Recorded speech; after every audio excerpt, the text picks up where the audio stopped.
Bueno, pues buenas tardes y bienvenidas y bienvenidos a este encuentro en el Museo Arqueológico Nacional, un nuevo encuentro dentro del Festival Ellas Crean, que como saben organiza el Instituto de las Mujeres junto con el Ministerio de Cultura y diversas instituciones públicas y privadas, y que además tenemos una actividad que yo me siento muy orgullosa, es la presidencia de Europa, del Consejo de Europa de Polonia, y han querido en este semestre de la presidencia de Polonia han querido dedicar una programación a las mujeres como protagonistas y que estuviera dentro del festival Ellas Crean. Me parece toda una declaración de intenciones que en este momento se reivindiquen los derechos civiles, que se reivindique el feminismo, que se reivindique los trabajos realizados por mujeres en una Europa que tenemos una sensación de acoso por unos lados, por otros, con lo cual me parece muy importante y reseñable, y el Instituto Polaco de Cultura le doy las gracias por haberse acercado a un festival que se hace al calor de la celebración del 8 de marzo, el Día Internacional de las Mujeres, y bueno, me parece más que saludable que un país como Polonia, que se ve amenazado como muchos otros, pues haya decidido poner el acento en la creación de las mujeres.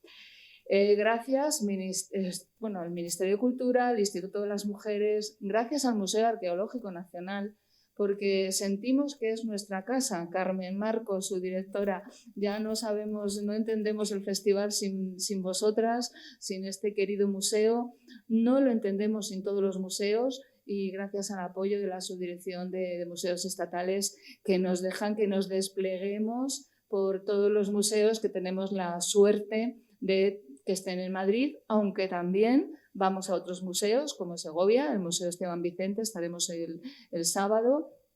También vamos al Marco de Vigo, es decir, Ellas Crean en esta edición, pues se expande la geografía, pero sí que es cierto que tenemos una colaboración, yo creo que privilegiada, con estas instituciones públicas, con este patrimonio, y poner en diálogo el patrimonio histórico con el patrimonio del talento, porque yo lo digo, o sea, lo que quiere Ellas Crean es mostrar el talento de las mujeres, que se las conozcan, y en este caso memoria y contemporaneidad, que es un poco el lema que hemos querido escoger para esta edición, nos parecía que tenía que ver con la trayectoria que llevaba el festival, que es recuperar la memoria de esas mujeres que, siempre lo digo, alfombraron el camino por el cual transitamos ahora nosotras, pero también reivindicar nuevos talentos y reivindicar un espacio que las cifras se muestran tozudas, siguen diciéndonos que las mujeres estamos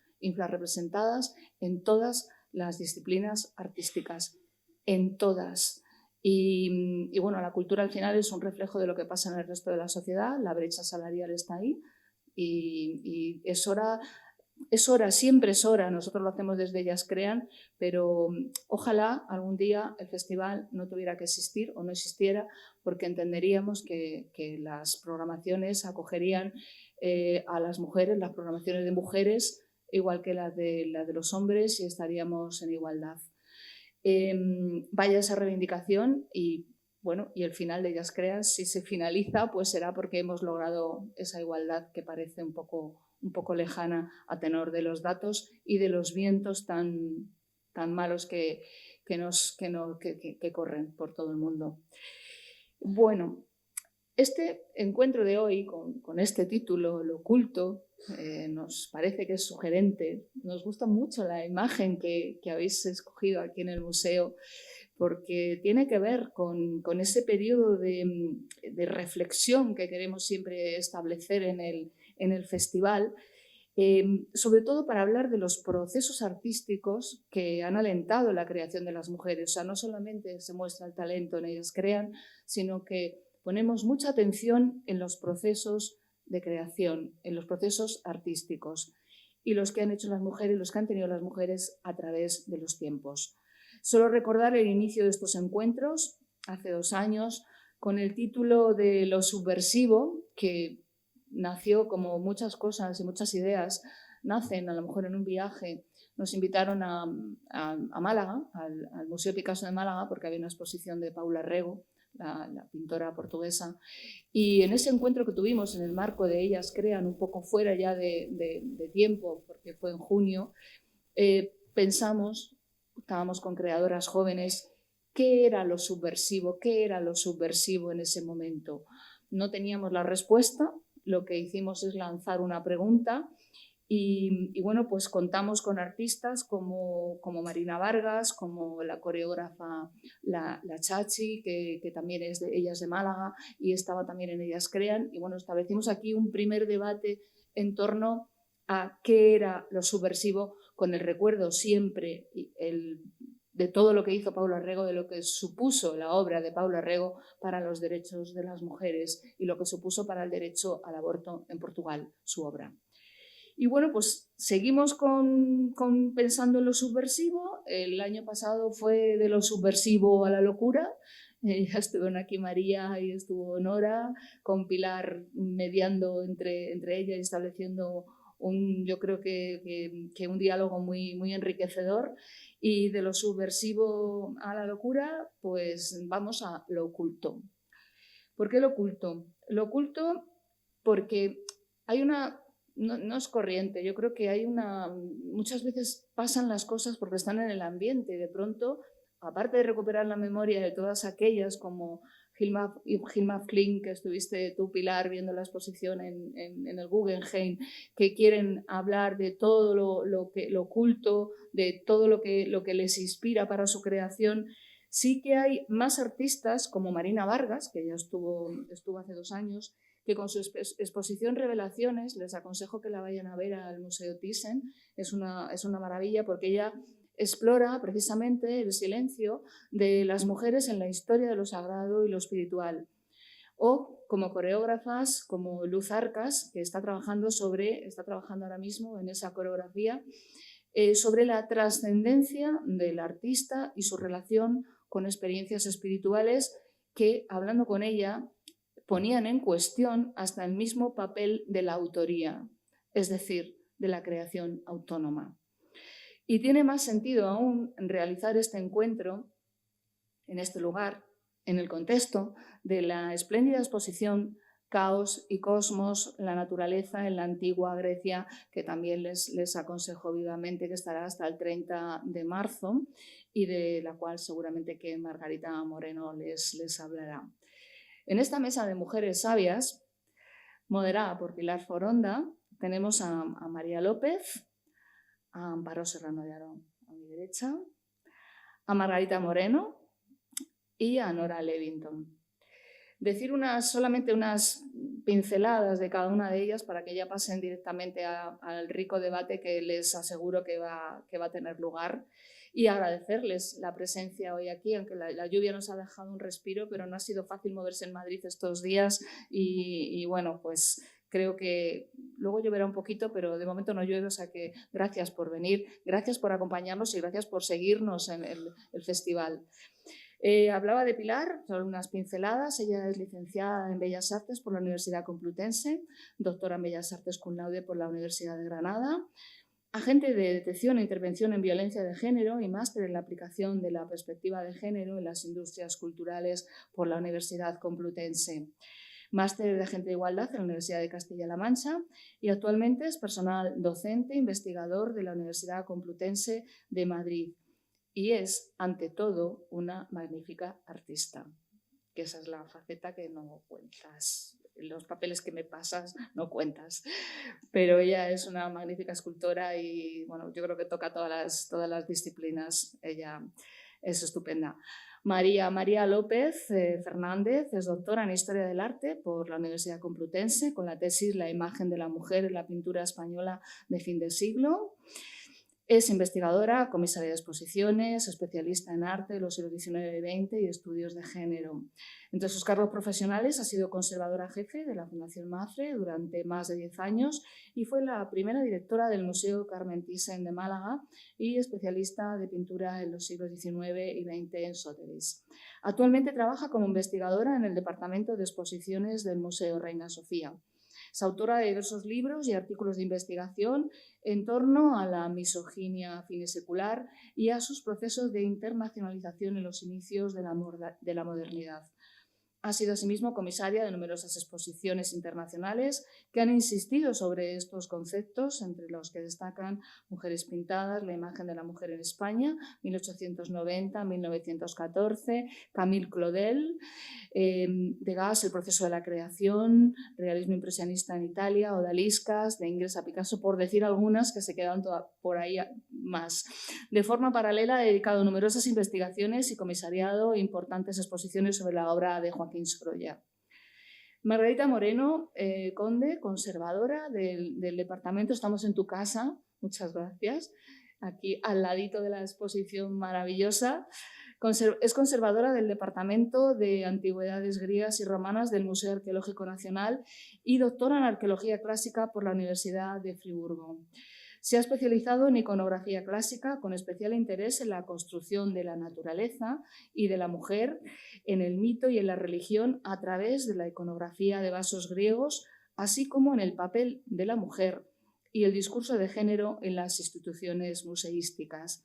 Ha participado en diversos proyectos de investigación, en el comisariado de exposiciones y es autora de numerosas publicaciones en ambos ámbitos.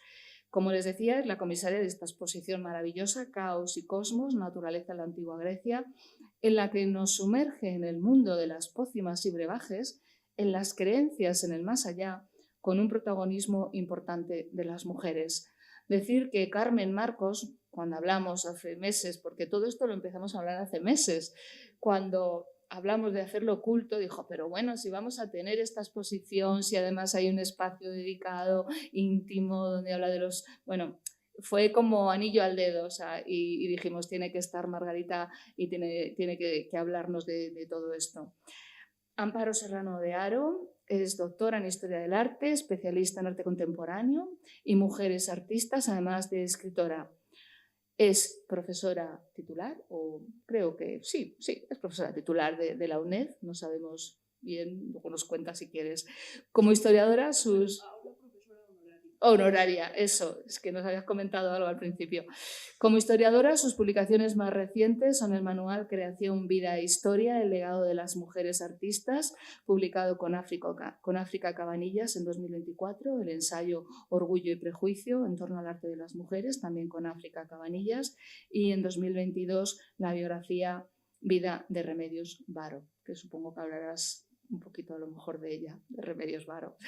Anteriormente publicó los libros Mujeres en el arte, Espejo y realidad, Retrato de la mujer renacentista, Palabra y pintura, la crítica de arte anglo-norteamericana de 1850 a 1950 y El espíritu de Roma de Vernon Lee. Como escritora y novelista, con el seudónimo de Ara de Haro, la pueden ustedes encontrar, yo creo que en Instagram, en redes sociales, estás como Ara de Haro. Ha publicado 6 novelas, la última, La pintora pelirroja vuelve a París, y está publicada por Alianza Editorial en el 2022. Nora Levington se formó como psicoanalista, orientándose hacia el campo de la psicoterapia con perspectiva de género y la construcción de la subjetividad femenina. Es doctora en psicología por la Universidad Autónoma de Madrid y autora de una tesis sobre el superyo femenino y de numerosas publicaciones que articulan psicoanálisis y feminismo.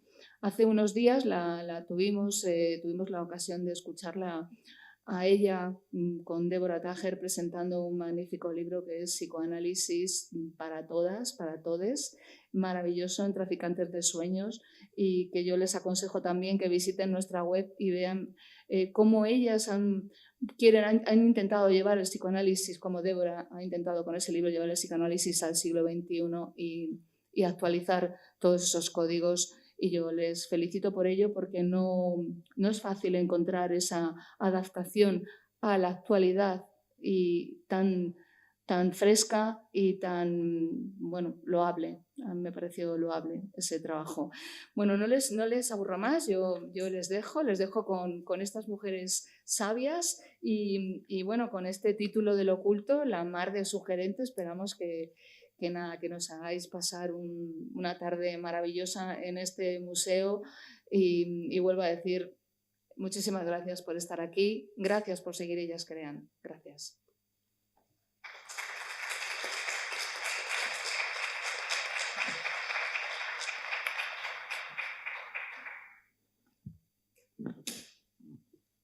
Bueno, Concha, muchísimas gracias por la provocación. Siempre lo vivo de aquesta manera, que dices, ¿por qué no hablamos de mujeres artistas y lo oculto que hay es nada, ¿no? Muchísimas gracias, Carmen, por abrirnos vuestra casa, que siempre es un placer, y Marga, pues lo mismo, ¿no? El acogernos ahí a tu exposición. Es difícil hablar de lo oculto y las mujeres, porque es como intentar mirar a través de una mirilla todo el contenido del Louvre, del Prado, el Hermitage, la Enciclopedia Británica y todo lo que se nos ocurra a través de un pequeño agujerito, ¿no? La capacidad de ocultación que ha habido sobre nuestras obras y creaciones ha sido tan grande que es francamente complejo centrarlo en algo. En esta falacia en la que nos han educado, donde estudiamos la historia de los hombres escrita por los hombres y para los hombres, con el pretencioso título de Historia Universal, estábamos excluidas, estábamos ocultas. A nosotras no se nos esperaba, y poco a poco hemos ido haciendo visible lo invisible y lograr que se vea todo aquello que se ha intentado ocultar. Traigo algunos ejemplos, no muchos, porque yo quiero que hablen más las especialistas, pero un poco a modo de introducción de los muchos lugares desde los que se podría hablar del oculto. Y una de mis genias de cabeceras es Hildegard de Bingen, una abadesa renana del siglo XI-XII que vivió 96 años, que a mí eso me fascina mucho, porque debía de ser como un arcano, ¿no? Una mujer tan mayor en aquellos tiempos era como vivir 3 vidas. Y os traigo la sexta visión de su Esquivias. He hecho este atrevimiento de coger 3 fragmentos para que podáis comprender cómo ella describía las jerarquías angélicas, pero la traigo en modo de provocación para que indaguéis sobre ella, porque tiene una obra muy vasta que no nos cabe en este espacio, al igual que no nos cabe tampoco la obra de Christine de Pizan, las ilustraciones de la Ciudad de las Damas, de las que también os traigo otro ejemplo, ni nos cabría tampoco toda la investigación que se podría hacer sobre el arte paleocristiano, sobre el arte románico, sobre el arte gótico, del que sí que tenemos ejemplos de las nóminas de la Catedral de Toledo con mujeres talladoras de piedra, o este ejemplo de Sabina von Steinbeck, que firma en las figuras de la Catedral de Estrasburgo, como solo por poner anotaciones antes de entrar en lo que son específicamente las artistas mediúnicas y las artistas visionarias, que es donde más lo queríamos centrar, y por intentar hacer un trayecto desde aquello oculto en el mundo griego que hablará Marga a aquello oculto en el mundo del arte contemporáneo que hablarán Amparo y María, para concluir con lo que es la subjetividad de las mujeres en el siglo XX, que será el tema de Nora, por intentar hacer un marquito. Un pequeño marco conceptual es que es muy poquito rato, Concha, entonces hay que hacer como saltos mortales. pero sí que he querido traer a algunas de estas artistas que desde finales del siglo XIX, algunas mujeres visionarias que unieron sus necesidades artísticas con sus investigaciones espirituales, en un momento en que la ciencia era un momento de cambio tan brutal como el que estamos viviendo ahora. De repente la ciencia estaba derrumbando verdades que habíamos considerado universales y estaban dejando de serlo. Y eso entraba en choque con la creencia religiosa directamente. Entonces hubo algunas artistas que lo conjugaron de esta manera, que no es ni la mejor ni la peor, que fue esta manera. Sí que es verdad que, como comentábamos el año pasado, algunas de estas artistas se calificaron siempre dentro del art brut, del art outsider, del arte de los locos, ¿no? Y bueno, no sabemos todavía cuántas de ellas acabarían en un psiquiátrico, que es de esta transgresión hablábamos el año pasado, ¿no? Y de cómo acaban, dónde acaban. Pero hubo este periodo que a la sombra de Madame Blavatsky, que fue quien inventó la teosofía, o de Steiner, que fue quien creó el grupo de inventó queda horrible, ¿no? Bueno, luego tú lo corriges, de la antroposofía o el espiritismo teorizado por Alec Kardec. Hubo a la sombra de esta gente que estaba buscando otra cosa, otro modo de interpretar el mundo, hubo determinadas artistas que mezclaban, no solo eran artistas, ellas lo que eran visionarias y recibían de algún modo el mandado de interpretar y yo creo que en algún modo como todas hacían lo que podían. Como la misma Hildegarda de Bingen o Teresa de Ávila, ¿no? Que a través de sus visiones explicaban el mundo, pues ellas también a través de su arte explicaban el mundo. Lili Kolinsko, esta se la dedico a mi hermana Lola aquí presente, fue la pionera de la agrohomeopatía, no sé si la conoces, pero es muy interesante, y trabajaba en este método de la dinamólisis capilar con distintos ácidos, con nitrato de plata, con frutas y verduras, pero al final lograba estas imágenes que harían las delicias de cualquier neoyorquino abstracto de los 60, ¿no? Y como ella, hubo realmente muchas que se dedicaban a capturar imágenes que no eran imágenes donde buscaban la estética, sino eran imágenes donde buscaban comprender el mundo, pero al final acababan encontrando la estética. Y por esta misma vía, el grupo de las 5 que se genera alrededor de Hilma Half-Klint, bueno, al principio era una de las 5, luego ella destaca como una individualidad, ¿no? Pero también surge de esta manera de primero citándose a crear juntas y a comunicarse con los espíritus. Muchas de ellas habían tenido experiencias de pérdidas traumáticas, de alguna hermana fallecida, algún hermano fallecido, y se comunicaban con ellos de un modo o de otro, ¿no? Entonces, traigo a Nina Karasek, que a mí me encantan sus dibujos, si tenéis oportunidad de buscarlo. Nina Karasek era una pintora que vivía de su pintura, de pintar paisaje, de pintar una pintura cómoda como la que había que pintar en aquel momento si eras mujer, porque casi se te colocaba más en un ocio ilustrado que en un mundo profesional, ¿no? Pero Nina Karasek con 46 años de repente está haciendo una copia de no me sale, de Durero y recibe, ella siente que su mano está siendo dirigida por el maestro. Y a partir de ese momento, toda su obra está siendo hecha bajo el mandado de Rafael, de Leonardo da Vinci, son ellos quienes dirigen su mano. Y lo deja por escrito y hace todo un tratado sobre cómo su obra está hecha bajo el mandato de estos grandes maestros que quieren llevar a cabo otras interpretaciones. El caso de Hilma Klint también es igual, ella empieza en este grupo de los 5 que mencionaba antes, de las 5 que eran 5 compañeras de artistas jóvenes del momento, pero en determinado momento ella recibe el mandato de su maestro, de Amaniel, que era el suyo, cada una tenía el suyo de cabecera, de que tiene que hacer las pinturas para el templo. Y durante 10 años está haciendo estas pinturas que en el Guggenheim era impresionante verlas todas juntas. Y ella se las lleva a Steiner, le lleva a Steiner, que es el jefazo de la antroposofía, porque piensa que para el templo que está construyendo Steiner tienen un sentido y Steiner se las descalifica, la devalúa completamente y entonces ella toma la decisión de que no se podrán ver en los próximos 40 años y le deja el mandado a su sobrino de que en 40 años no se vean, luego permanecen mucho más tiempo, de hecho están ahí abandonadas en una granja que en determinado momento el señor que les alquila la granja como almacén dice, o sacan ustedes eso, lo tiro, ¿no? Entonces el sobrino ya se hace cargo y se exponen por primera vez en los años 80 en Nueva York y es extraordinario el trabajo, o sea, se compara con los abstractos del momento de Hilma Half-Klint y no tiene nadie absolutamente nada que enviar. A mí siempre me resuena mucho con la pintura no me va a salir,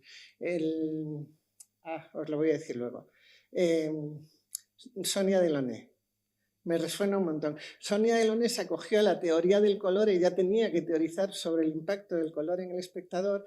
Hilma Half-Klint se acoge a las órdenes de Amaniel de algún modo, ¿no? Yo que soy una descreída es como mi modo de poderlo interpretar. Luego, cuando termina este trabajo que le han encargado los maestros, ella hace este trabajo extraordinario desde la figura a la abstracción del cisne. Esta es la número 1. Es toda una serie de 9 cuadros donde ella va desarrollando esta figura, donde se habla de la violencia, la muerte, el duelo. Bueno, es algo absolutamente extraordinario el trabajo que lleva a cabo. Gemma Kunz es otra artista, no quiero dar muchas, ¿vale? Pero sí he querido por lo menos elegir las que a mí me han impactado mayormente. Empieza a trabajar con la ayuda del péndulo. Ella era sanadora, ella en principio no iba a ser artista, pero con la ayuda del péndulo y en papel milimetrado empieza a hacer estas figuras cuando ya tiene 46 años. Y hará cientos de figuras geométricas que igual a los constructivistas les tienen que impresionar mucho, y a los de la abstracción geométrica. Y por traer una española de este momento, que luego van a hablar de Leonora Carrington, que aunque no fuera española nos la hemos apropiado mucho porque pasó por aquí, acabó en México, y Remedios Varo, que también, y bueno, y más gente, eso ya os lo cuentan ellas, pero sí que quería traer a Josefa Tolrá por la especificidad, porque Josefa empieza a dibujar cuando tenía 60 años, y luego esta imagen, no me digáis que no es totalmente entrañable. Y con 60 años empieza a elaborar esta serie de cuadros que a veces los borda, a veces pega fotografías, a veces dibuja de un modo que tiene una contemporaneidad absolutamente extraordinaria. Y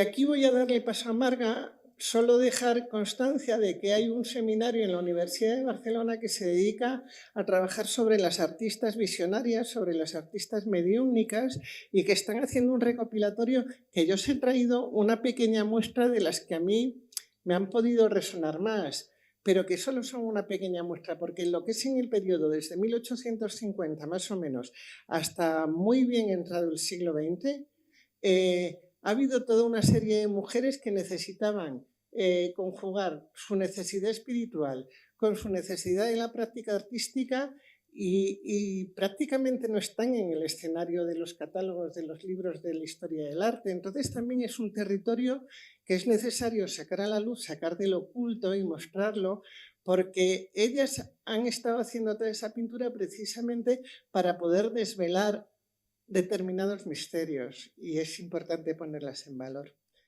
Bueno, pues ahora vamos a dar un paso para atrás. Y es que conjugar mujer y oculto en la antigua Grecia es ante todo articular diferentes capas de silencio en femenino.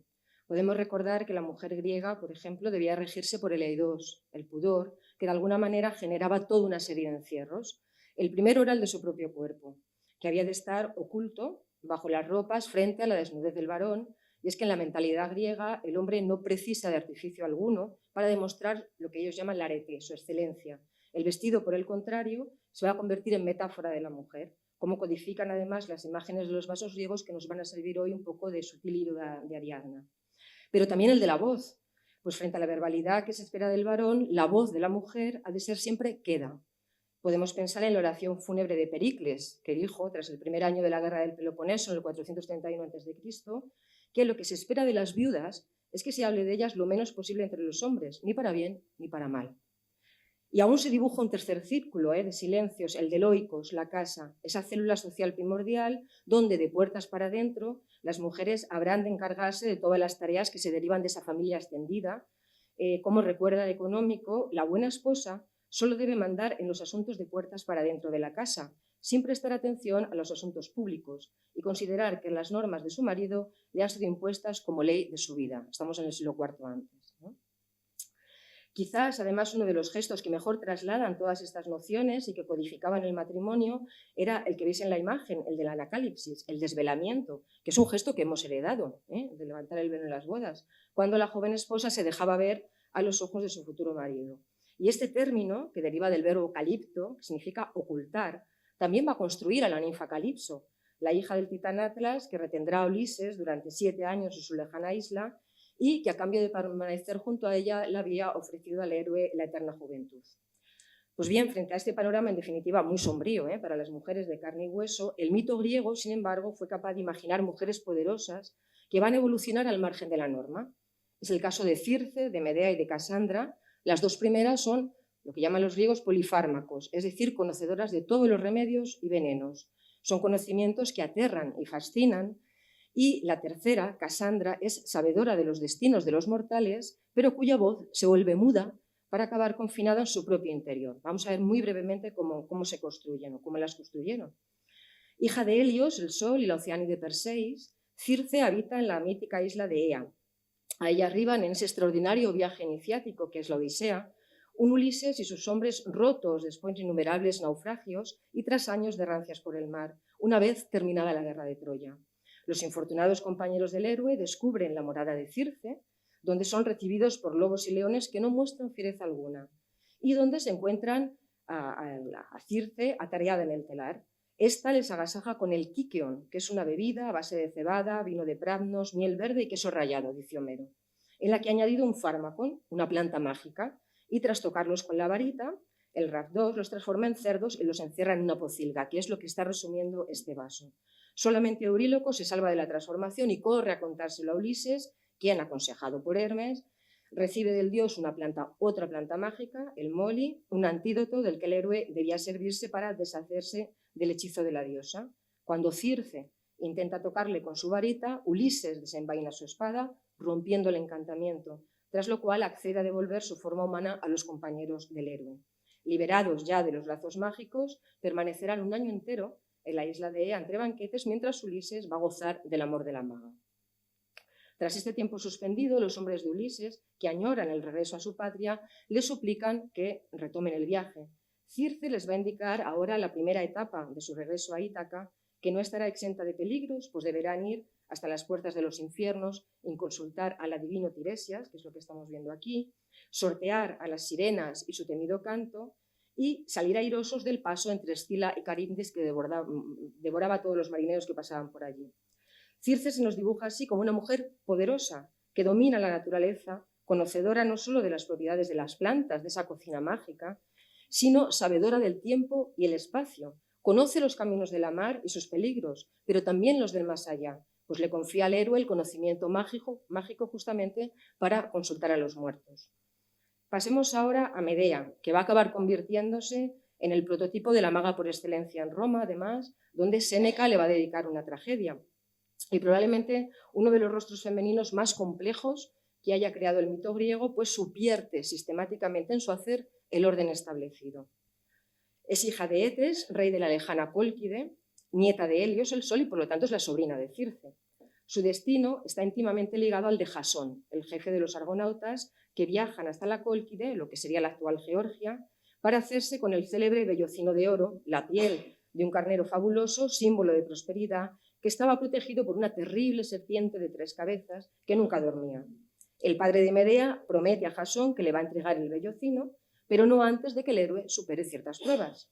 Y así ha de enfrentarse a unos temibles toros mágicos de bronce, que es lo que estamos viendo en la imagen, que exhalan fuego por la nariz. Medea, a quien Afrodita ha insuflado el amor por Jasón, va a traicionar a su padre y, enamorada y conocedora de todos los secretos, le entrega un ungüento con el que protegerse del aliento mortal de los toros, fabricado con una planta mágica, el Prometeion. Pero el rey Aetes, pues como en el mejor de los cuentos, se niega a cumplir su palabra, y entonces Medea hipnotiza con sus melodías al dragón y con una rama de enebro, que era un conocido antídoto contra las serpientes, rocía una pócima sobre sus ojos que le va a dejar profundamente dormido. Solo así consigue Jasón hacerse con el codiciado vellocino. Y va a comenzar ahora la mayor carrera homicida de cuantas recoge el mito, si me permitís la expresión. Cuando el rey Aetés se lanza tras Jasón, la joven, para retardar a su padre, mata a su hermano Axistos y va dispersando sus miembros por el camino, miembros que, claro, el piadoso padre recuperará para darle sepultura después. Tras 1000 andanzas y varios crímenes después, podemos recordar que vence con sus artes al terrible autómata Talos, convence a las incautas Pelíades para que despedacen a su padre, Pelias, y lo metan en un caldero para devolverle la eterna juventud, como ella había hecho previamente con un carnero, huelga decir que no lo consigue, y envía a su rival Creusa una túnica envenenada que acabará por consumirla viva. Pues bien, después de todas estas andanzas, Medea atenta contra sus propios hijos para vengarse de Jasón, que la había repudiado para casarse con la infortunada Creusa, la hija de Creonte, el tirano de Corinto. Medea, el término Medea procede del verbo midomai, que es comprender, reflexionar. Es mujer, es bárbara, en el sentido de extranjera, y posee unos conocimientos extraordinarios de los fármacos, de sus remedios y venenos que decíamos, pero también de los encantamientos y del mal de ojo. El saber que atesora la hace poderosa, pero también temida. Posee la ciencia, Sofía, el saber, la epistemé y la técnica, que al final van a contribuir a su aislamiento social. Todo su camino parece una búsqueda de integración en las instituciones familiares, en la casa, en el oikos y en las políticas, la ciudad, pero fracasa en su intento y su biografía parece, tras transitar por las normas humanas, un continuo volver al estado previo, que los griegos no pueden más que interpretar como el de barbarie. El abandono del hogar paterno siendo aún una Párcenos, una virgen, el asesinato de su propio hermano, la fuga con su amante sin la sanción del gamos, del matrimonio, el asesinato de sus propios hijos y por lo tanto la ruptura de la filía, de la familia.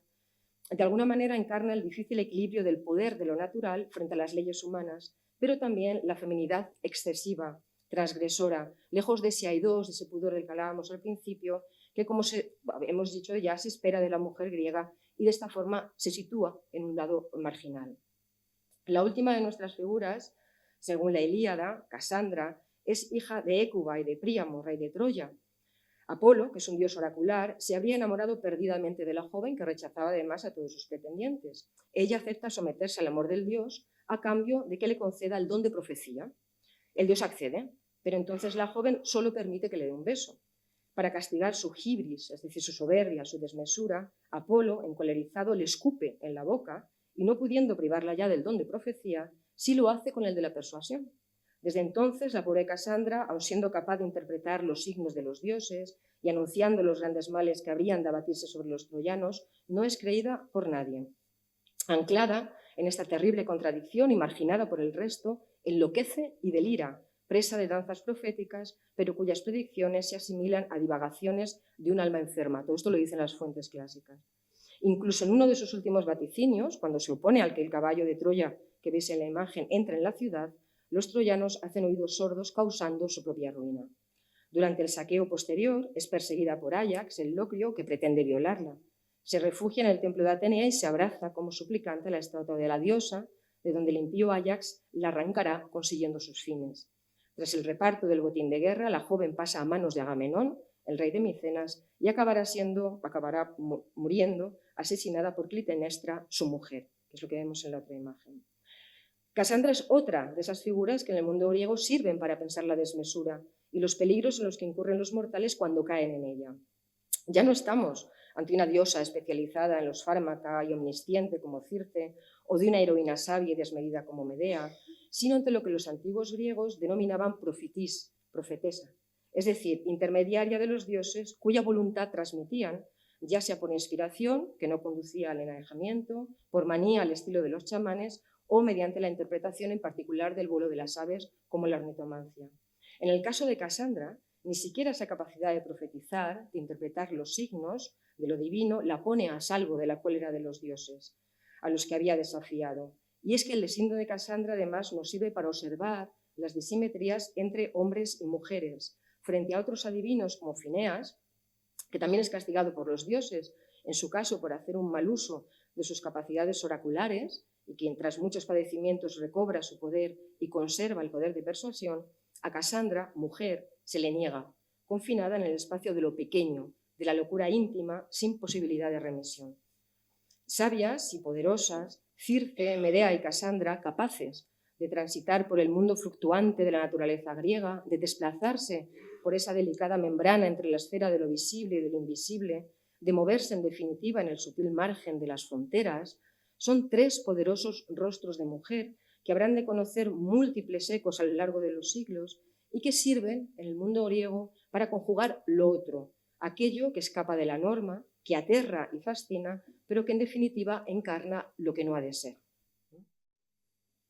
Bueno, pues ahora vamos a dar un salto enorme, pero realmente ha sido muy interesante, bueno, ha sido interesantísimo escuchar a Marga, pero sobre todo me parece fácil retomar a Leonora Carrington a través de la imagen de Casandra, porque, o sea, de alguna manera Leonora Carrington también tenía ese don de poder profetizar y de no ser creída por nadie y terminar encerrada y enloquecida.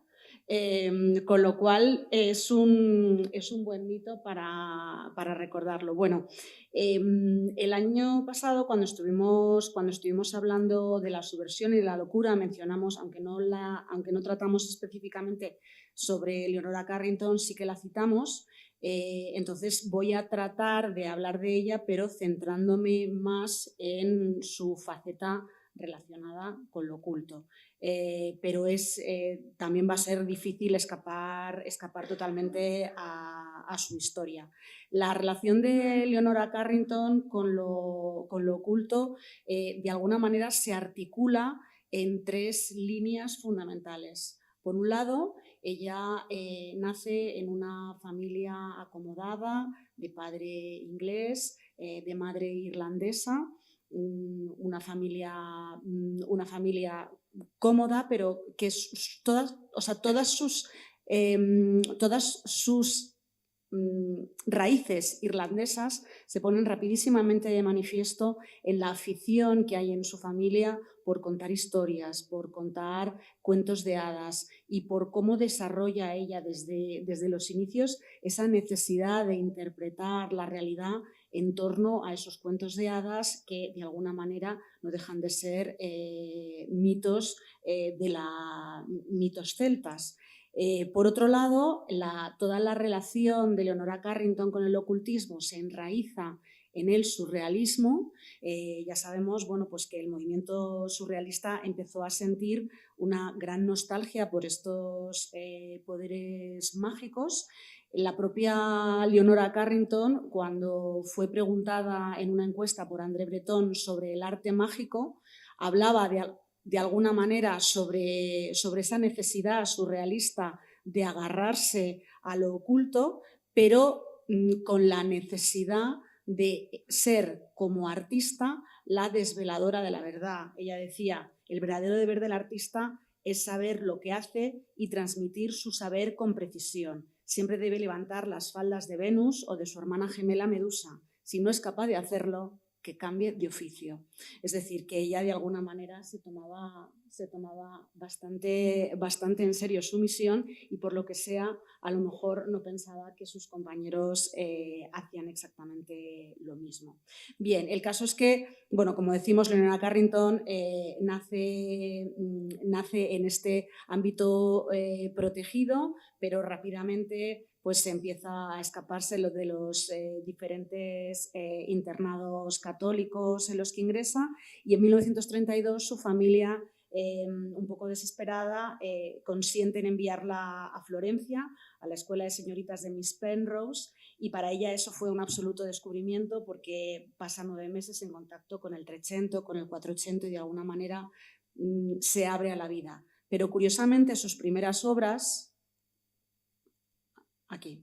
Pero curiosamente sus primeras obras son estas acuarelas, las más conocidas, son estas acuarelas sobre las hermanas de la luna, que son una serie de acuarelas que hace en esos momentos, en 1932, que tenía solo 15 años, y son una serie de personajes femeninos que todos inspirados en los cuentos tradicionales irlandeses bajo la advocación de la luna, rodeadas de animales mágicos, y en esos inicios empieza Leonora Carrington su trabajo. De alguna manera un poco cinematográfica podríamos decir que los acontecimientos se precipitan en 1936 cuando se celebra en Londres la primera exposición surrealista y Leonora Carrington conoce a Max Ernst. Ella tenía 19 años, Max Ernst 45 y se enamoran locamente, o al menos ella cree que se enamoran locamente. Su padre en esos momentos trata de impedir lógicamente la relación, consigue que a Max Ernst le traten de detener por pornógrafo y por obsceno, pero empiezan una huida tremenda. Entonces, el primer lugar donde huyen es a Cornualles, donde se encuentran con Lee Miller, con Roland Penrose, con Paul Linus-Éluard, con Man Ray, de donde procede esta foto maravillosa, y en esos momentos Leonora Carrington entra en contacto con el surrealismo. Después, en París, se establecen en la Rue Jacob, donde frecuentan muchísimo a André Breton y a Jacqueline Lanvin, a Picasso y a Dora Maar, y ahí es donde entabla amistad con Remedios Varo, que será básico para su futuro. En estos momentos, ella, que ya de alguna manera creía en esa importancia del universo de los cuentos de hadas irlandeses, pero no solamente de los cuentos de hadas irlandeses, sino que también, o sea, adoraba a los hermanos Grimm, los cuentos de los hermanos Andersen, que están poblados también de mujeres fuertes que nos han llegado un poco deformados por el devenir del siglo XX. Mezcla toda esa influencia con el conocimiento de la alquimia. Max Ernst era muy aficionado a la alquimia y de alguna manera en esos momentos esos conocimientos se entremezclan. También en esos momentos entra en contacto con el tarot y de alguna manera en el ámbito surrealista es cuando empieza a conocer todas esas prácticas ocultistas que para los surrealistas se unen como en una gran amalgama exótica, que luego la propia Leonora, especialmente en México, junto con su amiga Remedios Varo, con Cathy Horna, tratará de ir desentrañando precisamente para poder desentrañar esa verdad oculta y no quedarse en esa amalgama parisina, por decirlo en un sentido un poco peyorativo. Bien, gracias al dinero de la madre de Leonora, en esa huida que estaban emprendiendo Max Ernst y Leonora Carrington, terminan alquilando una casa en Saint-Martin-d'Ardèche que convierten en una obra de arte total. Allí, ella escribe y parece, Max Ernst ilustra algunas de sus obras, parece que la combinación escritora-artista funciona, ya la de artista-artista ya parece que cruje un poquito, pero sin embargo la parte que sí que querría destacar de este punto, más que la historia morbosa que todos conocemos, es como en Saint-Martin-d'Ardèche Leonora Carrington hace esa obra de arte total, pintando las paredes, pintando las ventanas, pero recientemente se ha descubierto la biblioteca que ella conservaba en esta casa y que cuando huyó pues dejó tras de sí. En esa biblioteca los cuentos tradicionales tenían un peso fundamental, había también un peso fundamental de una obra básica que es Alicia en el País de las Maravillas, de Lewis Carroll, y Alicia detrás del espejo, que de nuevo une esos cuentos tradicionales con la importancia que el surrealismo le concede y con la obsesión que Max Ernst estaba de alguna manera promovía en torno a esta obra. Max Ernst era muy, o sea, Alicia reunía de alguna manera esa importancia del cuento infantil, también la importancia de la alquimia, las alusiones a los mitos ancestrales, la dislocación del espacio y el tiempo, el desdoblamiento y el acceso a otras dimensiones temporales, y tendrá mucha importancia posterior para Leonora Carrington, será una de las obras favoritas de toda su vida y tendrá mucha importancia en los años posteriores después de su internamiento en Santander, porque precisamente esa capacidad que tiene Alicia de ir recuperando la memoria es la que ella utilizará y la que le recomendarán que utilice para las memorias, cuando escriba las memorias de abajo. Bien, sin adelantarme, para todos es conocido que en 1939 Max Ernst es apresado cuando estalla la guerra.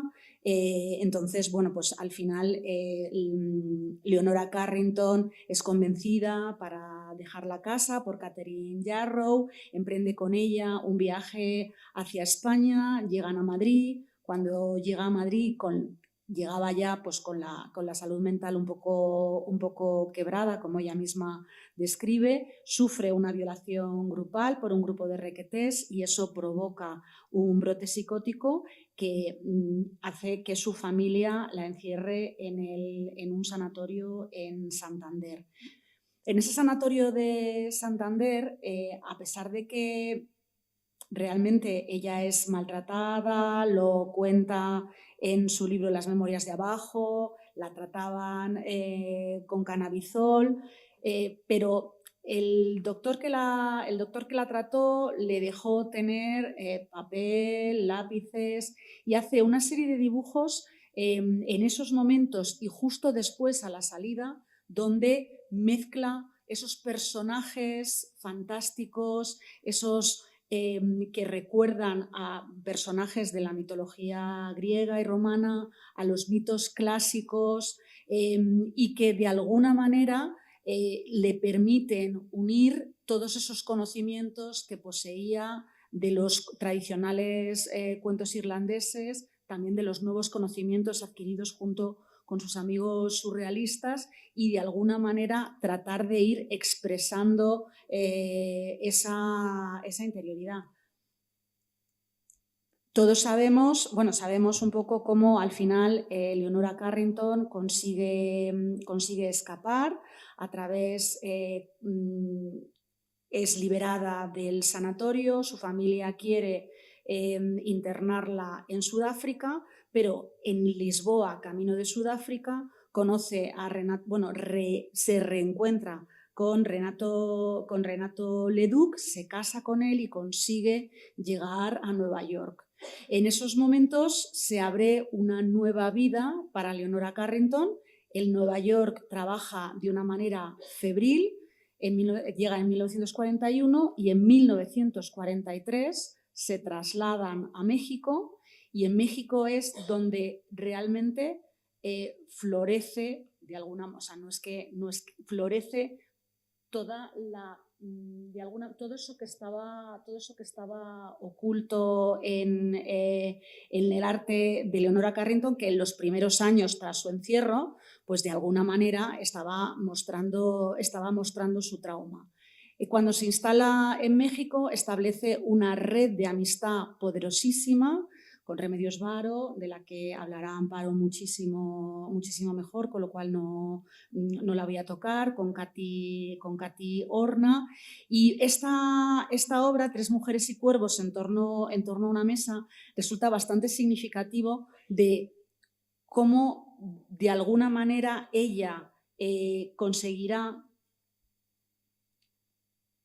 en esa estrechísima red de contactos, en ese momento en el que consigue rehacer su vida, se vuelve a casar, tiene 2 hijos muy seguidos. Esta pintura evoca la amistad de estas 3 mujeres, de Leonora Carrington, de Katy Horna y de Remedios Varo, que entendieron la magia como una herramienta de recuperación de los poderes femeninos en íntima conexión con la naturaleza. La cocina que está presentando esta pintura muestra lo doméstico, cómo se convierte en uno de los recintos privilegiados de convivencia y de experimentación.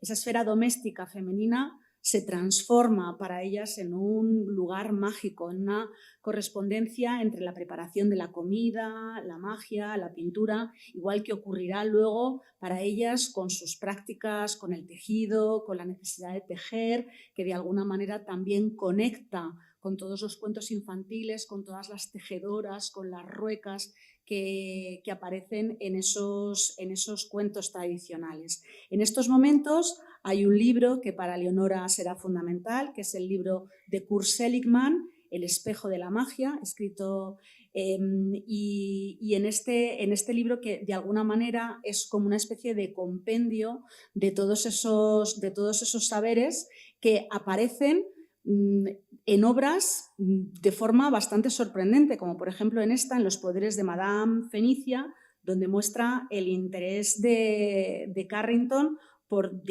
diferentes prácticas adivinatorias. Aquí representa una medium emanando un ectoplasma durante un trance antes de transmitir el mensaje del más allá. Y recordamos que este tipo de prácticas y los ectoplasmas eran muy típicas de principios del siglo XX y de esa especie de juegos ocultistas que tenían más que ver también con el espectáculo. Sin embargo, también, por otro lado, Leonora Carrington en obras como esta, como El carro de Molly Malone, vuelve a la iconografía más, a los mitos tradicionales irlandeses de las mujeres fuertes, como Molly Malone, pero también mezclándolo con los símbolos del tarot, aquí con una mezcla de los arcanos mayores, y el carro y el mundo, y mostrando también la importancia de la presencia del huevo, que seguirá mostrando el recuerdo y la importancia que tiene la alquimia en su arte. La giganta es quizá una de las obras a este respecto más importantes. Leonora Carrington la pinta durante su segundo embarazo. La referencia al huevo como elemento alquímico es fundamental, pero también, y ahí sí que le pido quizá corrección a Marga, se ha interpretado esta obra se ha reinterpretado como la diosa Deméter por las espigas que aparecen en el pelo, y se ha interpretado como una mezcla entre de esas grandes diosas, mujeres poderosas, que luego después también retratará Robert Graves en su libro sobre la diosa blanca. Entonces, de alguna manera, esa diosa blanca, esa mujer fuerte que aglutina diferentes tipos de mitos de diferentes procedencias, eclosiona en esta diosa blanca, hasta el punto de que la propia Leonora Carrington se representa a sí misma como una diosa blanca, con ese halo, por ejemplo, en este retrato del buen rey Dagoberto, que se ha interpretado como un retrato familiar, con Leonora Carrington, su esposo Chicky Bates y sus hijos. Bien, de alguna manera este pequeño recorrido lo cierro con esta foto de Leonora Carrington y su muñeco en una foto de Katy Horna, precisamente porque creo que toda su vida se basó en esa búsqueda de esos saberes ocultos que permitió a una comunión de mujeres muy poderosas organizar de nuevo su vida y y fue un elemento más que de subversión, casi de supervivencia y de triunfo. Que es un tema muy amplio y es un tema paradójico. ¿Por qué es paradójico? Porque, por una parte, como han comentado, lo ha comentado Concha también y Pilar, las mujeres están ocultas. Están ocultas porque, como nos ha dicho también Margarita, tienen que estar calladas. Su lugar en la sociedad no es el de hablar ni de manifestarse, sino de estar escondidas en el oikos, en la casa griega o en la domus, la romana, o en cualquier lugar. También es curioso, es terriblemente curioso y en cierto modo gracioso cómo luego los evangelistas y los santos retoman los preceptos griegos. En este caso la cita de Pericles pues es casi la misma de San Pablo, cuando dice: las mujeres en la iglesia pueden estar pero no hablar.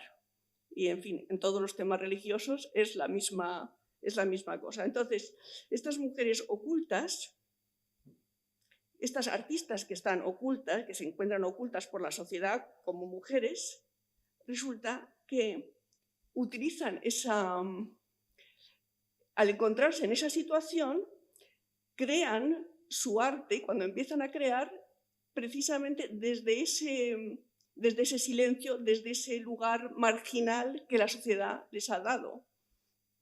Es decir, en el caso de las surrealistas, por supuesto, y también lo ha mencionado María, se interesan por las ciencias ocultas, se interesan por la alquimia, por esos saberes no racionales, saberes que no están dentro de la medicina que va desarrollándose y va progresando, sino saberes antiguos, ¿no? Y entonces aquí llegamos a esa figura que solo la voy a mencionar, aunque eso también es un tema fascinante, que son las brujas, ¿no? Las brujas, ¿qué ocurre con las brujas? Las brujas tenían una religión, que son unas religiones primitivas, basadas en la naturaleza, con toda una serie de iconografías y de conocimientos que resultaron peligrosos para la religión de su tiempo y fueron, como todos sabéis y todas sabéis, exterminadas absolutamente durante un largo periodo. Y, por supuesto, sobre cada mujer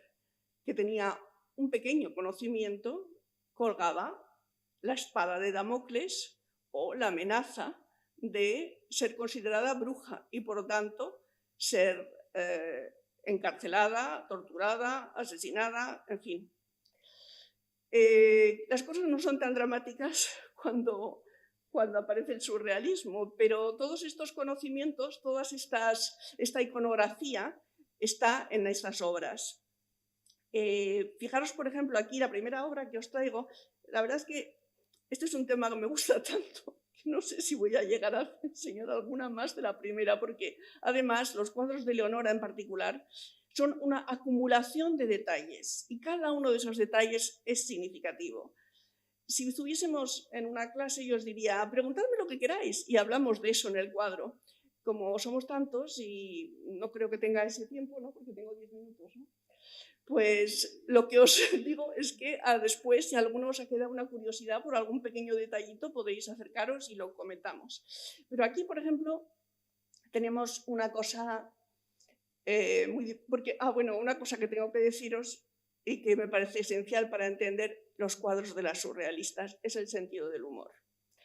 Bueno, aquí encontramos a una silla, pero una silla animada. Esa silla, como veis, tiene un rostro que se puede considerar femenino o no, rodeada de pétalos arriba, luego un trébol y un asiento. Claro, esto es gracioso porque de alguna forma está diciendo, hay mucho que decir, pero así simplificando, voy a tener que simplificar todo. Las mujeres que somos aquellos sobre lo que los hombres se sientan, los demás se sientan, parece un poco en ese sentido. Luego las mesas que son siempre redondas, ya os ha enseñado María cuando estaba ahí las 3 mujeres, también era una mesa redonda. Eso es muy interesante por muchas razones. Por supuesto, porque el círculo es la señal de la feminidad y también la señal de la no jerarquía, que es una cosa que está presente. O sea, ellas utilizan esos símbolos y el mensaje que nos dan es un mensaje de no aceptar las jerarquías imperantes. ¿Y dónde están esas jerarquías imperantes? Y perdonad que tenga que ir tan deprisa, pero por ejemplo, fijaros en ese suelo. Ese suelo es una jerarquía imperante. Los cuadrados, siempre una señal de la racionalidad, un símbolo de la racionalidad, blancos y negros, porque en esa época la división entre hombres y mujeres, racional y no racional, fantasía y realidad estaban muy marcadas. Esos cuadrados, yo desde luego la lectura que hago, es una hipótesis, es la lectura de ese mundo en que está todo acartonado. Y si os fijáis veréis que hay muchísimos suelos con este juego de 2 colores, que esos 2 colores marcan una diferenciación muy clara entre estos 2 mundos, ¿no? Bueno, y esa mesa que parece también un champiñón del que sale el huevo mágico. El huevo sale muchísimo, sobre todo, es un símbolo alquímico, como ha dicho María. Es algo muy gracioso porque, claro, en todas estas obras veréis que hay, por parte de sobre todo de Leonora y de Remedios, siempre hay una mención a la posibilidad de un mundo en que la diferencia de hombres y mujeres no esté tan marcada, es decir, el género neutro, ¿no? el huevo no se sabe si es hombre o mujer. En todo caso es un principio, es algo optimista, es un nuevo, ¿no? Una nuevo renacer, un nuevo momento cultural y de civilización, que es lo que ellas realmente defienden o presentan como una posibilidad en estos cuadros, ¿no? Aquí tenemos de nuevo el huevo. Quería ser pájaro. Bueno, en este caso vemos una cosa curiosa. Bueno, aquí siempre, si tenéis alguna vez, y sé que muchas personas siempre dicen, es que confundo los cuadros de Remedios con los de Leonora. Es normal porque algunas cosas tienen en común y de eso habría mucho que decir. De hecho, yo creo que habría que hacer una exposición sobre ellas dos para poner estas cosas en relación. Pero claro, eso no es una cosa que... Eso es una lucha que tenemos que defender. Los que estamos aquí y que hemos montado algunas exposiciones sabemos que es una lucha, porque parece ser que una comparación intelectual entre dos mujeres no parece que sea suficientemente válida si no hay un hombre, ¿no? Y entonces, pues claro, hay que intentar defender que las relaciones de las mujeres y las historias de las mujeres no son solo biográficas, no son solo personales, sino también conceptuales, también intelectuales, ¿no? Entonces, aquí en este caso, bueno, estaba diciendo la diferencia entre Remedios y esto. Cuando hay muchos animales, siempre es Leonora. Pero con eso ya. Cuando hay muchas figuras, es más Leonora que Remedios, ¿no? ¿No dirías tú eso, María? Entonces, aquí, en este caso, perdóname. Sí, bueno, no es solo de los cuentos infantiles, ¿no? Es un imaginario relacionado con los cuentos infantiles, pero también relacionado con el culto anímico de los animales, y que los animales tienen alma, y los animales además son muy interesantes y lo retoman. ¿Por qué? Porque los animales también son seres sometidos. Igual que las mujeres están sometidas en una sociedad en que el hombre es la jerarquía dominante, después de las mujeres, ¿qué están? Los animales. Entonces, la equiparación de ellas con los animales viene de forma natural, son sus aliados, aparte de que, como todos sabéis, desde Cenicienta o a las brujas, siempre están rodeadas de animales. La bruja tiene siempre un gato y un búho, y siempre está vinculada a esos, mientras que los hombres, claro, no, los hombres nos encontramos normalmente en relación con símbolos del saber, los libros, del medir, las pesas, todos estos, incluso hay muchas cosas, bueno, no me quiero perder. Aquí vemos cómo, irónicamente, ha puesto a un chico joven, Leonora, pero sin embargo, cuando veáis las obras de Remedios, veréis siempre que es muy difícil saber si se trata de un hombre o de una mujer. Sus protagonistas, bueno, aquí de nuevo, claro, Leonora. Y otra cosa que es típica de Leonora, que son los distintos estratos. Como veréis en sus cuadros y también en la giganta que nos ha enseñado María, que tiene los pies en la tierra, luego está el mar y luego está el cielo. En una sola obra coge los tres estratos de la naturaleza. Aquí, de nuevo, nos encontramos en... Esto es, por supuesto, es una alusión al subconsciente, que ellas conocían el consciente, el inconsciente, el subconsciente, y eso aparece en muchísimas de las cuadros así explicitados de Remedios, de Leonora.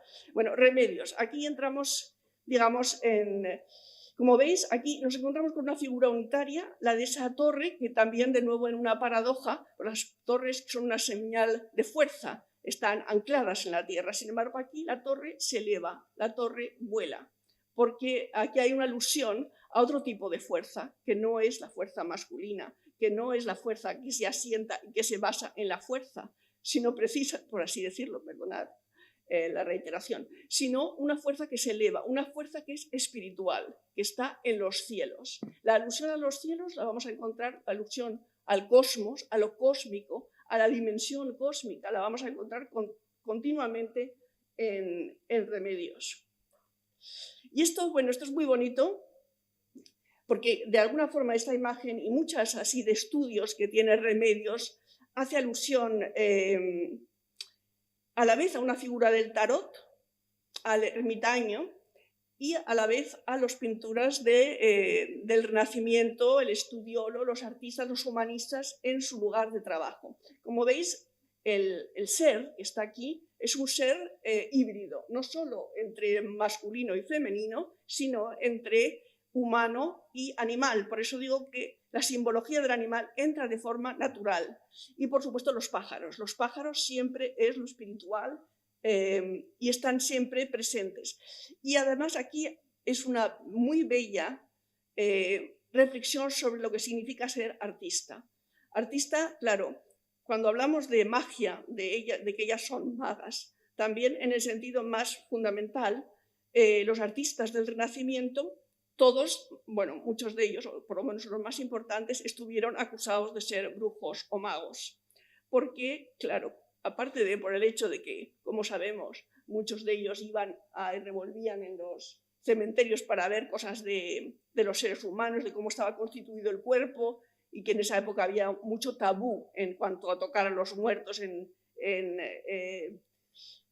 Pero además de eso, ay, me he perdido. ¿Dónde estoy? La quimia, sí. Bueno, aquí vemos, en fin, en todo caso, aquí vemos cómo ella o él, este ser que tiene un violín en el corazón, lo cual ya de nuevo estamos hablando de distintos artes que todos se conjugan, entra la luz de una estrella y a través de ese triángulo, y aquí de nuevo estamos en los símbolos alquímicos, los símbolos ocultistas, el triángulo siempre es un elemento típico, igual que esta especie de cosa, que sé el nombre pero siempre se me olvida que está al lado, que son unos de esos, ¿cómo se dice? Perdón, decantadores. Como siempre en la alquimia, una de las obsesiones es encontrar la piedra filosofal y encontrar el elixir de la vida, es decir, aquello que hace que vivamos eternamente. Alambique, gracias. Entonces, bueno, el alambique, que a la vez es medio robot, medio animado, medio desanimado aquí, realmente ella funde varios universos del futuro y del pasado, porque ya digo, si vemos la arquitectura en sí, vemos que es una arquitectura renacentista del siglo IV00, del V500, pero mezclado todas estas. Y fijaros ya, el último detalle antes de esto, podríamos estar hablando 2 horas todas en esta mesa solo de una de estas imágenes, pero obviamente no vamos a someteros a esa tortura, sino que vamos a seguir avanzando. Pero fijaros en el suelo, porque los juegos de remedios no aceptan la dicotomía, no aceptan el juego de lo blanco y lo negro, la separación, no. Ella siempre tamiza sus suelos, porque es un deseo de superar eso y de presentarlo como ya superado, que es también la magia simpática. Es decir, como cuando un niño se hace daño y le dices, no sé cómo se dice esto, culito de rana, ¿no? Sana. ¿Eso qué es? Es un encantamiento mágico. Es un encantamiento mágico que hacen toda la gente que está todavía en contacto con sus raíces, con la magia más cotidiana, con la magia, dirían, más femenina. Pero yo lo diría en el sentido más positivo del mundo, porque esas cosas, las palabras, sabemos, y ahora hay muchísimos estudios neurológicos que se están haciendo en ese sentido, las palabras sanan, ¿no? Las palabras tienen poder mágico, bueno, neurológico, pero que en realidad es un poder mágico, ¿no? Bueno, esta es una preciosidad y esto, por favor, porque yo esta imagen, no sé, siempre que me la encuentro, siempre hay alguien que me dice, es que Remedios, como no tenía hijos, quería dar alimentar a la luna. No, por favor, no.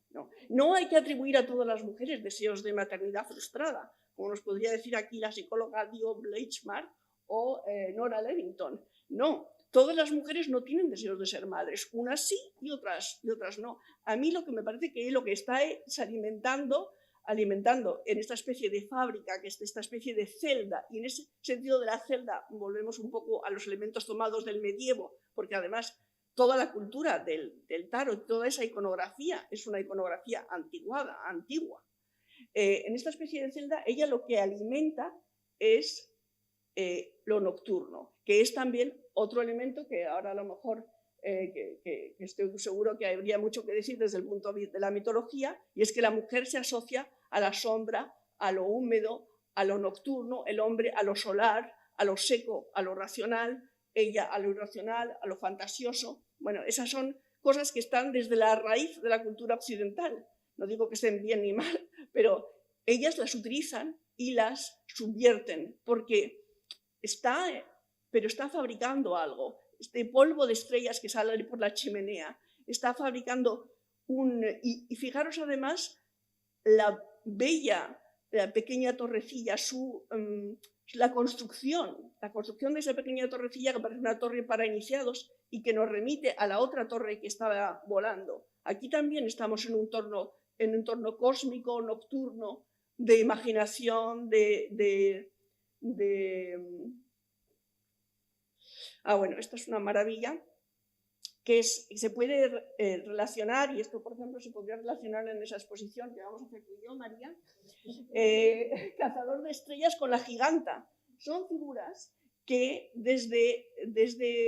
atraviesan los siglos, ¿no? Pero en el caso de Remedios es esa luz que emana de la luna, porque las figuras de Remedios son también las de Leonora Carrington, son figuras siempre muy delgadas, muy sin sustancia, porque en realidad hablan del espíritu, hablan del alma. Digamos, ellas representan más que una figura de carne y hueso, por así decirlo, una figura, van a buscar unas características muy tenuamente humanas, porque en realidad son representaciones del alma, de lo espiritual en el hombre y en la mujer, que en el caso de ellas dos se mezclan sin que haya una gran diferencia hombre y mujer. Y ahora me diréis, aquí el suelo, sí, tenéis razón, aunque el suelo aquí es rojo y blanco, no negro y blanco, rojo y blanco, pero es un proceso, el proceso de salir de la dicotomía que caracteriza la cultura occidental, ¿no? ¿Tengo tiempo todavía, Pilar? Sí. Vale. Bueno, simplemente ahora quería hacer de las 4 grandes surrealistas españolas. Hemos hablado de Remedios, que no es suficientemente conocida, y de Eli Tejero pues tampoco. De hecho ha salido solo hace unos 2 años la primera biografía de ella, escrita por una persona con la que yo he trabajado, una antigua alumna mía que ahora es compañera, y que se llama África Cabanillas, y tiene una biografía magnífica de Eli Tejero.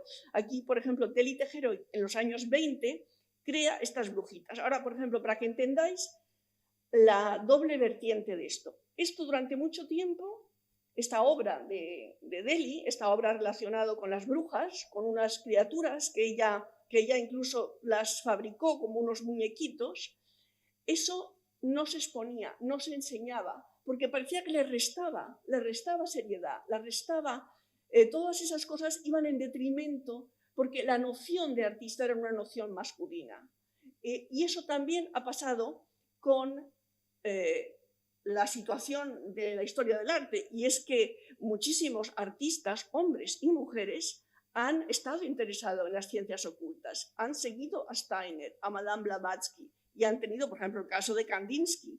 Pero eso, a la hora de hacer historia del arte, se ha suprimido. Se ha suprimido porque se quiere hacer una historia del arte, como diríamos, intelectual, puramente formal, no con estas cuestiones que resultan, desde un punto de vista intelectual, de segundo orden, de tercer orden. Son consideradas no solo cuestiones menores, sino cuestiones casi vergonzosas, ¿no? Entonces, en Deli ahora se está reivindicando todo esto porque está ligado a una fuente de creatividad que también ha mencionado María antes cuando ha dicho la infancia. Es decir, lo que hacen los surrealistas realmente es que levantan todas las fronteras. Antes el arte tenía que ser una cosa determinada, y es lo que todavía muchos historiadores que no han querido enterarse de lo que es la historia del arte feminista hacen. Pero, sin embargo, está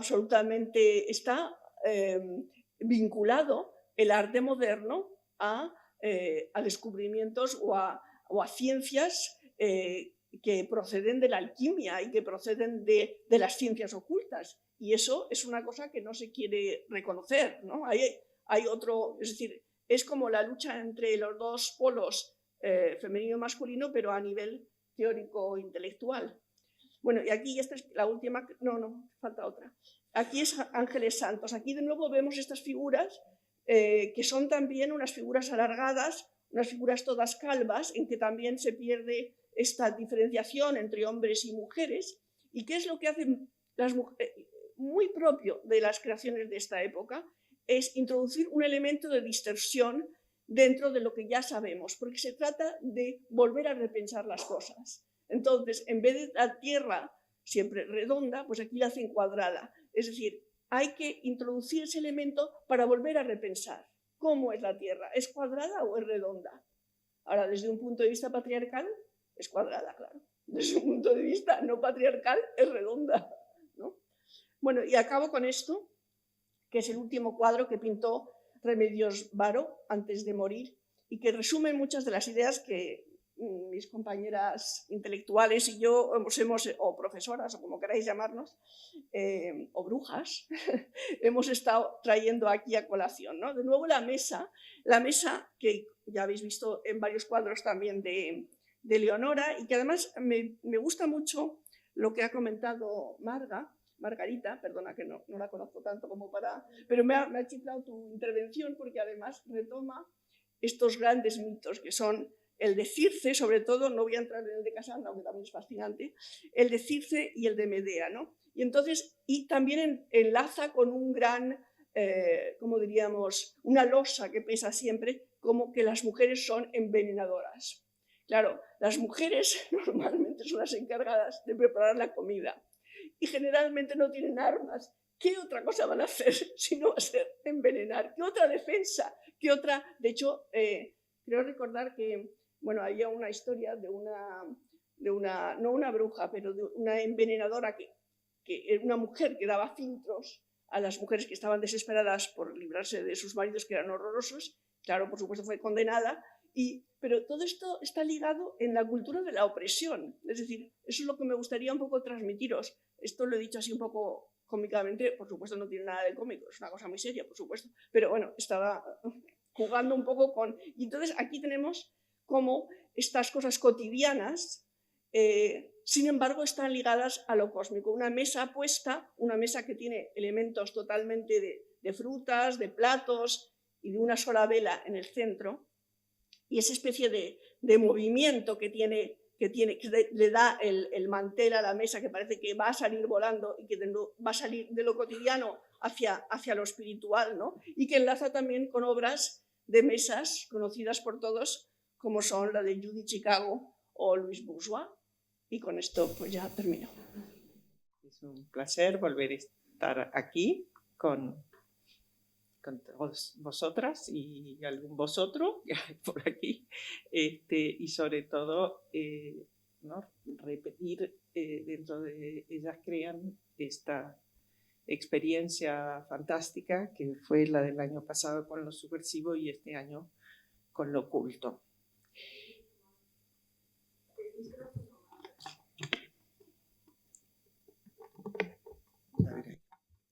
Bien.